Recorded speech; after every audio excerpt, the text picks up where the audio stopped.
অনেকেই দাঁত বা ফাঙ্গাল ইনফেকশনে ফার্মেসি থেকে ঔষধ ব্যবহার করে থাকে। প্রথমে মনে হয় খুব ভালো হয়ে গেছে, কয়েক সপ্তাহ বা কয়েকদিন পরে বারবার ফিরে আসে বা জটিল আকার ধারণ করে।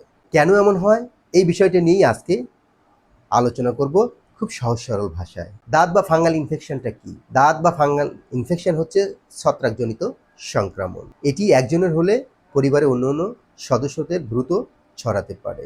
সাধারণ লক্ষণগুলো কি কি? চুলকানি, কিনারাটা একটু উঁচু থাকে, লাল দাগযুক্ত হয়, ধীরে ধীরে একে অন্যর গায়ে ছড়াতে থাকে। স্টেরয়েড ক্রিমটা কি? স্টেরয়েড ক্রিম হচ্ছে এমন একটা ক্রিম যেটা প্রদাহ এবং চুলকানি কমায়। এই স্টেরয়েড ক্রিম ফাঙ্গাল ইনফেকশনে কোনো রোল নেই বা কোনো ভূমিকা নেই। প্রথমে ব্যবহার করলে মনে হয় ভালো হয়ে গেছে, কিন্তু ভিতরের ফাঙ্গাসটা আরও বড় আকার ধারণ করে এবং আস্তে আস্তে আরও বাড়তে থাকে। কাজেই ফাঙ্গাল ইনফেকশনে স্টেরয়েড ক্রিম ব্যবহার করা নিরাপদ নয়।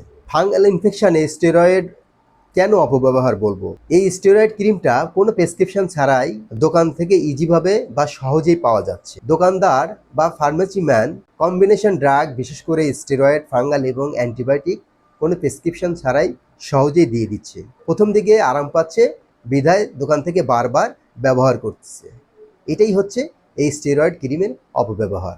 এতে কি কি ক্ষতি হতে পারে? প্রথমে রোগটা চাপা থাকে বা লুকিয়ে থাকে, ডাক্তার সহজে রোগ নির্ণয় করতে পারে না। ত্বকের বড় ধরনের ক্ষতি হয়, ত্বকটা সাধারণত পাতলা হয়ে যায়, রং পরিবর্তন হয়ে যায়। মুখে ব্যবহার করলে ব্রণ এবং মুখের কালার পরিবর্তন হয়ে যায়। স্ট্রেচ মার্ক হতে পারে। এই ক্ষেত্রে কি কি করতে পারেন আপনারা? স্টেরয়েড ক্রিম ব্যবহার করবেন না।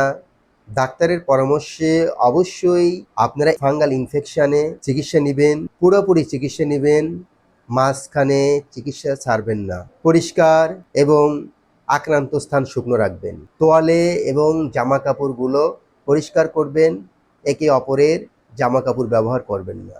কখন ডাক্তারের কাছে যাবেন? যখন দেখবেন দাঁতটা বারবার ফিরে আসতেছে।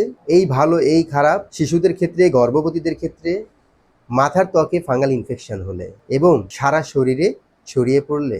দাঁত একটি নিরাময়যোগ্য রোগ, কিন্তু ভুল চিকিৎসা হতে পারে মারাত্মক ক্ষতিকর। কাজেই স্টেরয়েড ক্রিম ব্যবহার করা থেকে বিরত থাকুন। নিবন্ধিত চিকিৎসকের পরামর্শ নিয়ে চিকিৎসা নিন। আজ এই পর্যন্তই, দেখা হবে আরও একটা নতুন ভিডিওতে। সবাই ভালো থাকুন, সুস্থ থাকুন। সবার সুস্বাস্থ্য কামনা করে বিদায় নিচ্ছি। আসসালামু আলাইকুম ওয়া রাহমাতুল্লাহ।